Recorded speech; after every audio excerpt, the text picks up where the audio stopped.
লিচু ভেঙে সুন্দরভাবে বেছে বেছে রেখেছি। এই যে এখান থেকে গুনে গুনে প্যাকেট করা হবে।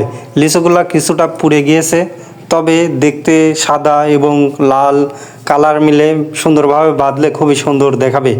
এইদিকে আমার বড় ভাই কাজ করছে, বাবা কাজ করছে, আমার মা কাজ করছে, পাশাপাশি আমিও কাজ করছি। সবাই ক্লান্ত হয়ে গিয়েছি, রোদের মধ্যে কাজ করতে হচ্ছে।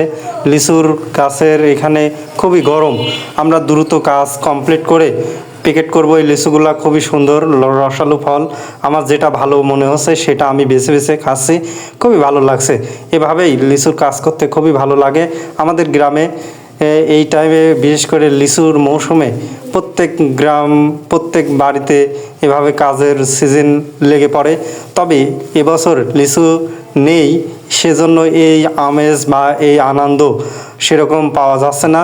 আমাদের এই আটির গাছগুলোতে লিচু আমরা আজকে ভেঙে ফেললাম, এরপরে বোম্বাইয়ের লিচু আমরা ভাঙবো পর্যায়ক্রমে। যে এইভাবে খাসি করলাম, খাসি করার পরে দেখা যাচ্ছে কত সুন্দর লিচুগুলোকে দেখা যাচ্ছে কাঁচা পাকা দিয়ে সুন্দরভাবে আমরা বেঁধেছি 50টা করে।